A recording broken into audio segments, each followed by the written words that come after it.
Welcome back to Rosario plus Vampire Anime Review Part 3. Kind of a similar situation where it was the comic got a kill because of a short-lived series, and I'm doing two videos basically associated with it. Though in the case this one, at least I was able to split this in first two parts, mainly because of the fact that it was two seasons. That was the reason for that. Yep, that was the reason for it. This one is simply put my final thoughts for now on this anime. Who knows my comeback? And of course, what would I like to see if the anime does come back? Overall, this was a pretty good series, and I would definitely not recommend this thing to little kids.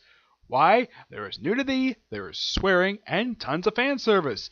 Probably something parents should not show their little kids. Like, basically, the audience for this particular show is basically people from high school up until around my age. They might enjoy the show. They might not. It's up to you. Okay?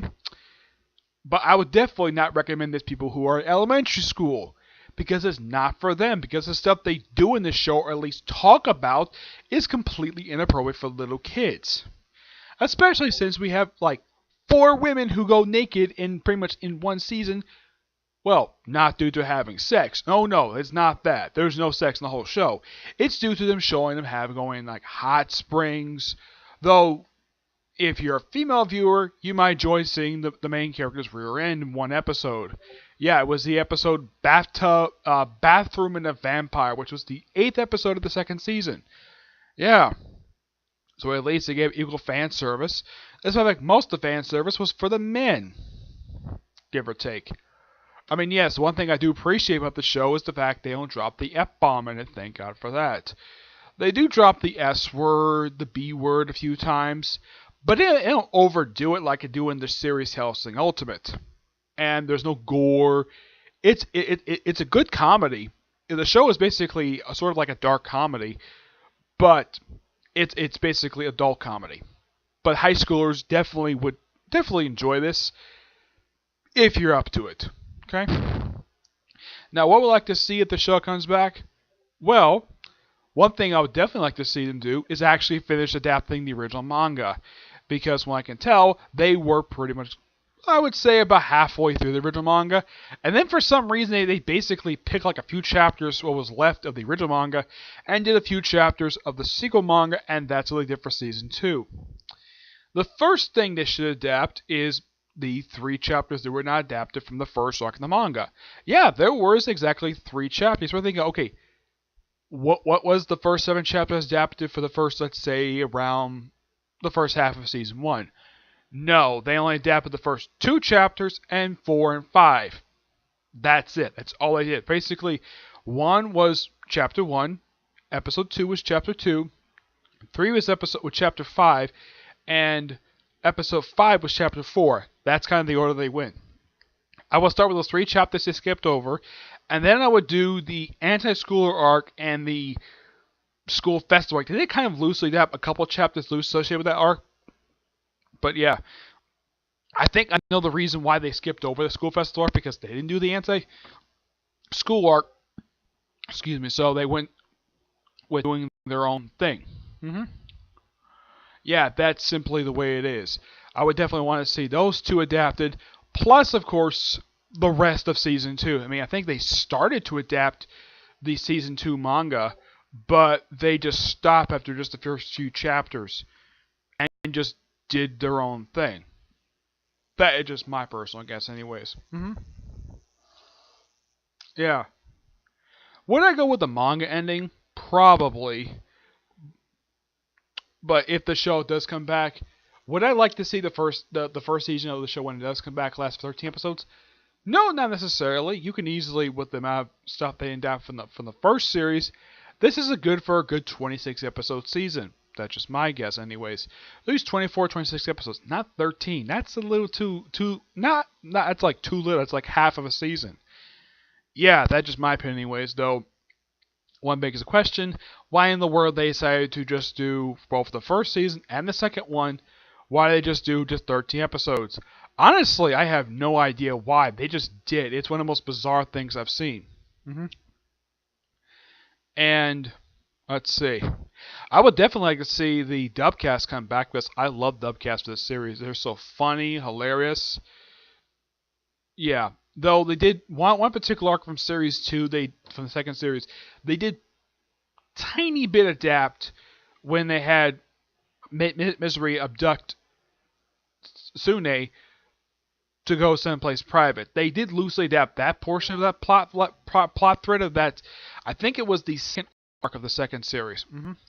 But they just did their own thing with it. Yeah. So they probably would adapt it. They probably would. It just depends upon if, in fact, the studio who made the series was called, I believe it was called, how I think the name of the series is. Yeah, I'm familiar with a lot of the other shows they did. Yeah. And let's see what else. Yeah, yeah, yeah. To itself, I only got into the series. There was a couple reasons why. One, because I looked up who was the dubcast for this particular series, and I saw Todd Heppicorn and Colleen Clickenbeard. Like, yep, I'm in. It's like when I see familiar voice actors, I'm familiar with and I've seen a lot of the works. I'm basically hooked. I'm basically interested, rather. And plus, also, my friend, though I've never got a chance to talk to him or comment a few times. So I'm friends with him on Facebook. I commented on some of his videos. Ed the Blue Goblin. He sort of basically brought up the series in one of his posts. I figured, though, why not check it out? So I did. And of course, like I said in my previous videos, I freaking love this series. Love the humor. It's so hilarious. Brought a smile to my face. I wasn't bored like another series I was planning on doing, Vampire Knight. Yeah, with Vampire Knight, I kept getting bored, so I just kept stopping. Yeah, because the episodes themselves were not very interesting at all. That's just my opinion, anyways, when it comes to that.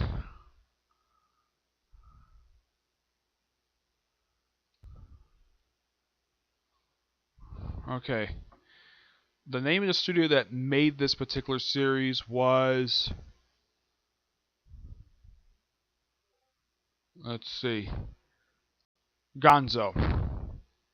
Yeah, that's the name of the studio that did the the anime. The dubbing, of course, was done by Funimation. Yep, it was done by Funimation. Pretty much, like I would say about, if you look at basically a lot of the shows I've watched, I would say that probably about 80, at least probably 90% of the shows I've done reviews for, Funimation has done the dubbing for. Not many for Viz Media per se, but yeah, a lot of for, like I said, for Funimation. I'm looking at the thing right now. The only other series I've seen that's made by the studio is G.I. Joe Cinema. I have watched this series. It's really good. I highly recommend it.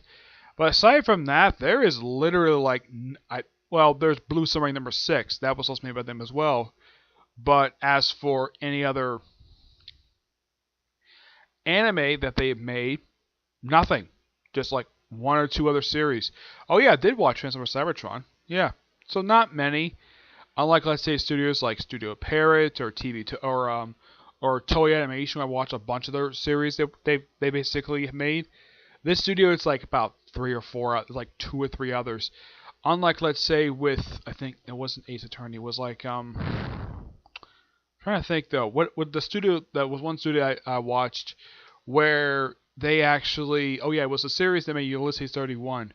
I'm trying to think though, what series was that? Oh, D Gray Man. Yeah, D Gray Man. That was the one that pretty much had it. That was the one where it was not made. Now, I initially thought with this particular series, it was made by the same studio that made Full Metal Alchemist Brotherhood, Bones. But no, it's made by a completely different studio. And this is kind of a similar situation when it comes to this particular series where I've watched maybe like 2 or 3 others, and they're American-based anime, well, American cartoons made by the studio. Yeah. So yeah, not much else to say. For me, the series is a guilty pleasure. It's enjoyable to watch. Took me a little while longer than I was expecting to get through the series, but I watched it. Though I did read the manga first, and the manga, I do recommend reading the manga just before you watch the anime, just to have a pretty good idea of what you get into. Because the first season is definitely basically straight from the manga, with the exception of one episode. This season, like, I'd say about 4 episodes, excuse me, are definitely from the manga. And most of the season is mostly anime original. Is it terrible? No. It's just that it's a bit jarring, and of course, where they did that when they changed the animation, and of course changing the transformation sequence, we had outer Maka transform into inner Maka. Yes. Yeah, but otherwise though, that's really it. That's all else I want to say about this particular series. But yes, only if you're in high school up until from high school and above, that's who I recommend this series for. I do not recommend for little kids. Would I recommend the middle schoolers? Probably not, because it's a lot of adult talk in this particular series, and high schoolers, yes, they can basically understand it, but I would definitely not recommend anybody who is below, who is actually younger than high school for this particular series.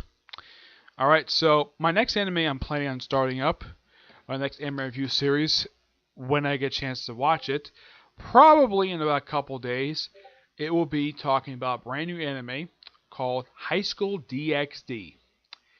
Yep, a series about demons. That also features gods, well, the Greek gods, Norse gods, basically a bunch of things. Yeah,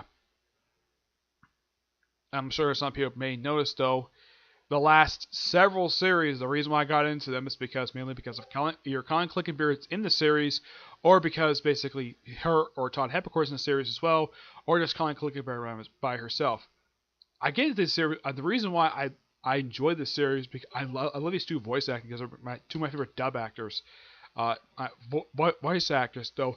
I have met Todd Heppicorn. I've never met Colin Clickenbeard. Never met her.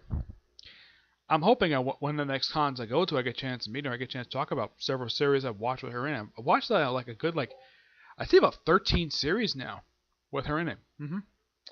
But yeah, so that's really it for this particular review. Stay tuned for my review of the 7 Deadly Sins. Yeah, I'm still planning on doing a review of the newest chapter today. And yeah, so until I see the next review, bye.